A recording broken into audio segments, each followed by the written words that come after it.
Welcome to the Tech Meme Ride Home for Thursday, December 26, 2019. I'm Brian McCullough. Today, Travis Kalanick has cut all ties with Uber. Sling does indeed have streaming pricing power. Livestreams are the new telethons. YouTube considered doing the right thing but passed. And is Catalyst fundamentally flawed? Here's what you missed today in the world of tech.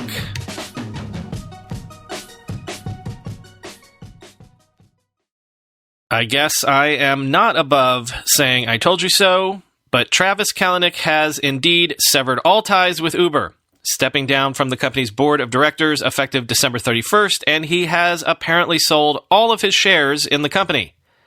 Now, there is one thing that I didn't note when we talked about this before that should be noted. Kalanick is not exactly riding off into the sunset or just putting all of his billions into an S&P index fund and calling it a day.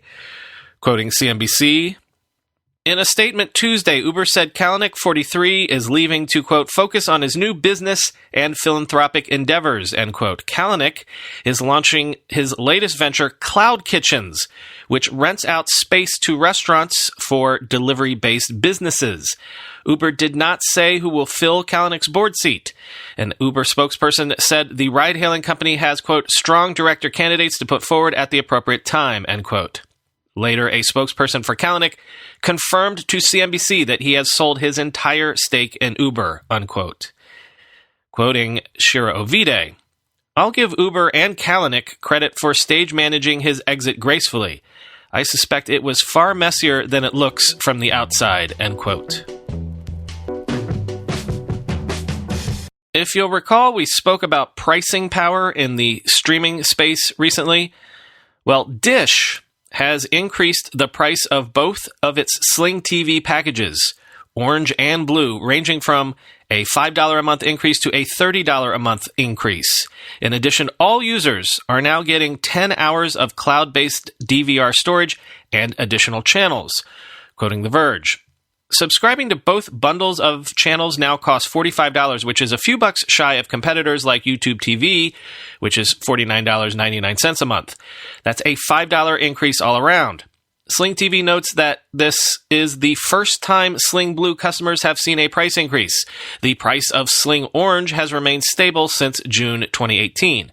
But it's fitting that this news comes as the year draws to a close, as it continues the upward trend of subscription costs for these cable replacement services in 2019. Hulu, with Live TV, YouTube TV, and AT&T TV Now, all saw significant price hikes in 2019. Like those rivals, Sling is blaming the networks and rising programming costs. Quote, Sling doesn't own the networks you watch. We have to pay programmers for their channels so that we can provide them to you, and the price of programming has been going up. Unfortunately, we have to share those rising prices with you so we can continue to provide you with the same great experience you've come to expect from Sling. Sling TV President Warren Schlichting explained in a blog post, end quote. Which, should be noted, is exactly the excuse that the cable companies used to trot out to explain price creep on traditional cable TV packages. So, as we've said when it comes to cord cutting and streaming endlessly before, meet the new boss, same as the old boss. Let's do a quick, interesting raise Thursday. Pyka is a startup developing autonomous electric crop spraying drones. And Pyka has just raised an $11 million seed round with participation from Y Combinator and Greycroft, among others. Crop spraying is actually a risky proposition for human-piloted craft, since the craft has to execute tight, repetitive maneuvers low to the ground in order to achieve optimum crop coverage. Quoting TechCrunch, Pyka's approach is unlike that of many in the drone industry, which has tended to use multi-rotor craft for their maneuverability and easy takeoff and landing. But those drones can't carry the weight and volume of pesticides and other chemicals that, unfortunately, need to be deployed at large scales. The craft Pyka has built is more traditional, resembling a traditional one-seater crop dusting plane, but lacking the cockpit. It's driven by a trio of propellers, and most of the interior is given over to payload. It can carry about 450 pounds and batteries. Of course, there is also a sensing suite and onboard computer to handle the immediate demands of automated flight.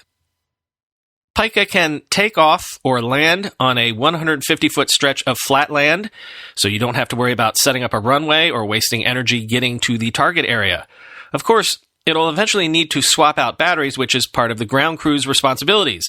They'll also be designing the overall course for the craft, though the actual flight path and moment-to-moment decisions are handled by the flight computer. All this means the plane, apparently called the Egret, can spray about 100 acres per hour, about the same as a helicopter. But the autonomous craft provides improved precision, it flies lower, and safety. No human pulling difficult maneuvers every minute or two. Perhaps more importantly, the feds don't mind it. Pyka claims to be the only company in the world with a commercially approved large autonomous electric craft. Small ones, like drones, have been approved left and right, but the Egret is approaching the size of a traditional small aircraft like a Piper Cub, end quote. Did you happen to get a loved one of those home DNA kits for the holidays this year? Apparently, those kits have become very popular in terms of gifts to give for holidays or birthdays, but a whip around social media and a Google search or two will serve up plenty of people telling you that these are actually unkind gifts to give because they encourage your loved ones to essentially give away the most personal data that exists. And in fact, add the Pentagon to this list of skeptics, as the U.S. military has told military personnel not to use at-home DNA kits. Quoting NBC News, in a December 20th memo obtained by NBC News, Undersecretary of Defense for Intelligence Joseph Kernan and James Stewart, Acting Undersecretary of Defense for Personnel and Readiness, said that DNA testing companies were targeting military members with discounts and other undisclosed incentives. Quote, tests that provide health information have varying levels of validity, and many are not reviewed by the Food and Drug Administration before they are offered, the memo said. The tests might be sold without independent confirmation of their claims, the officials said, a fact that poses more risk to military members than regular consumers. Inaccuracies could negatively affect the required disclosure of those members' medical information, the memo said.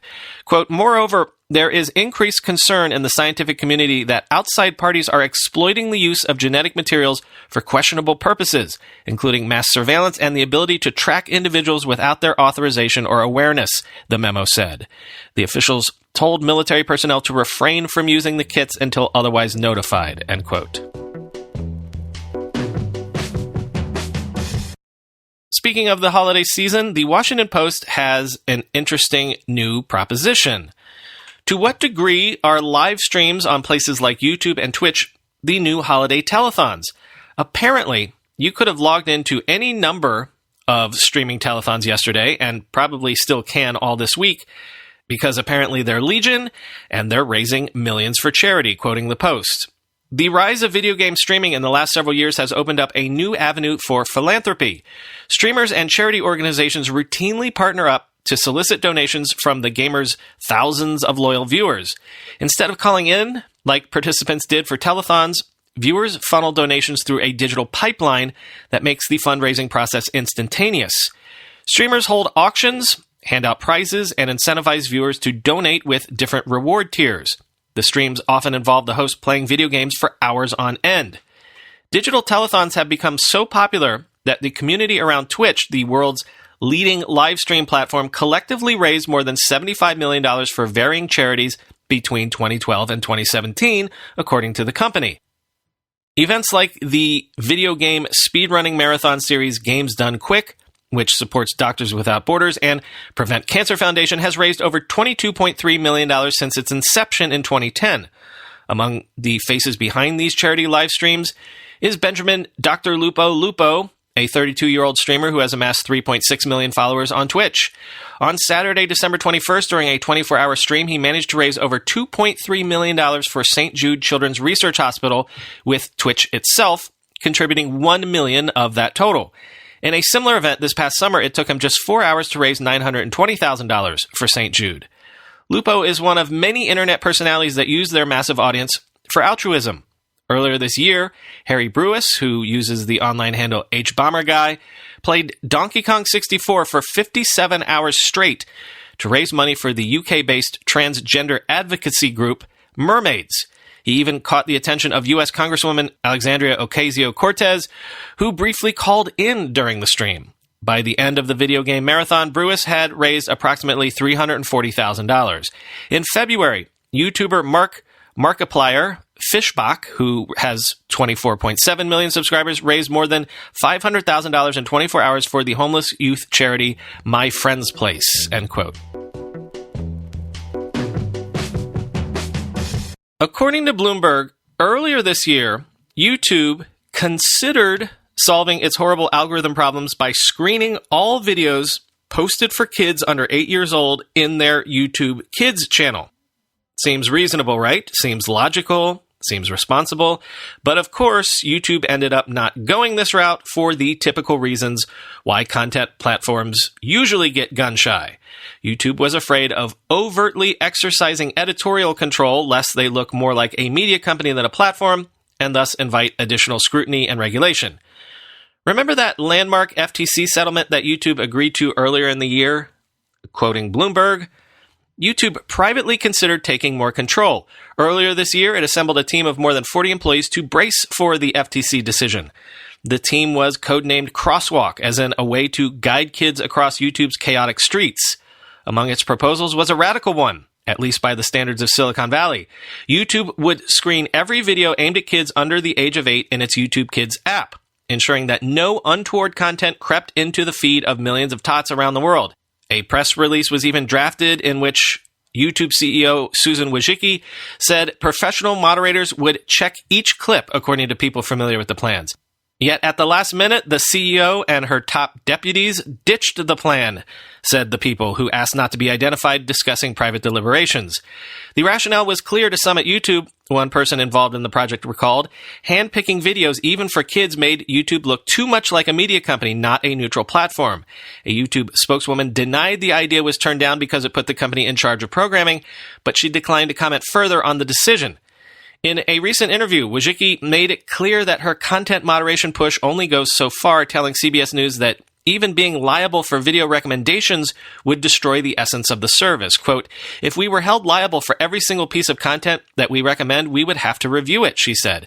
"That would mean there would be a much smaller set of information that people would be finding. Much, much smaller," end quote.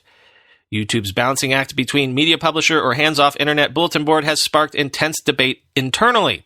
For some business partners and employees, this year's decisions leaves them with the impression that the company is unable to take a serious stand. Quote, "What is the mission of this company?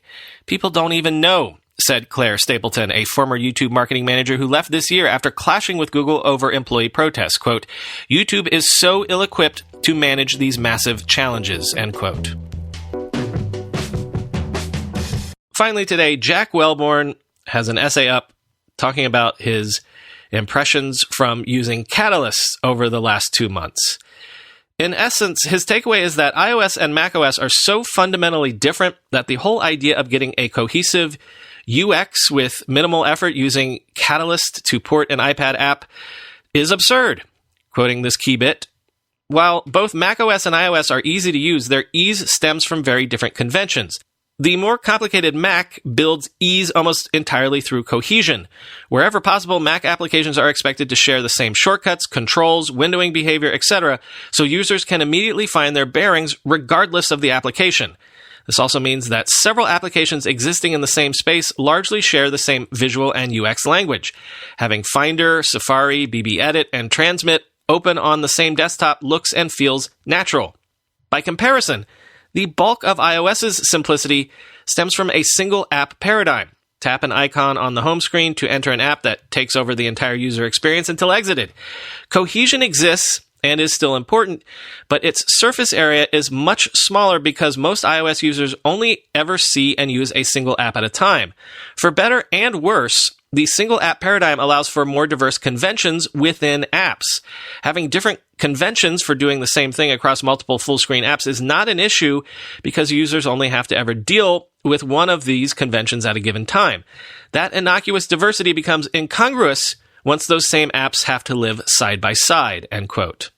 To which John Gruber added on Daring Fireball, quote, I think part of the problem is Catalyst itself. It just doesn't feel like a nearly full-fledged framework for creating proper Mac apps yet. But I think another problem is the culture of doing a lot of non-standard custom UI on iOS. As Welburn points out, that flies on iOS. We UI curmudgeons may not like it, but it flies because you're only ever using one app at a time on iOS. It cracks a bit with split-screen multitasking on iPadOS, but I found that a lot of the iPad apps with the least standard UIs don't even support split-screen multitasking on iPadOS, so the incongruities, or incoherences to borrow Welburn's well-chosen word, don't matter as much. But try moving these apps to the Mac, and the non-standard UIs stick out like a sore thumb. And whatever work the Catalyst frameworks do to support Mac conventions automatically doesn't kick in if the apps aren't using the standard UI kit controls to start with, e.g. scrolling a view with page up, page down, home, and end. An iOS app using standard UI kit controls for scrollable views should, in theory, pick up support for those keys automatically, but a lot of apps don't because they're not using standard controls. In short, I remain unconvinced that standard UI kit iPad apps are a good starting point for good Mac apps, end quote. Happy Boxing Day to all you Commonwealth listeners out there. All I know is that St. Stephen's Day means I've been watching soccer all morning long. Talk to you tomorrow.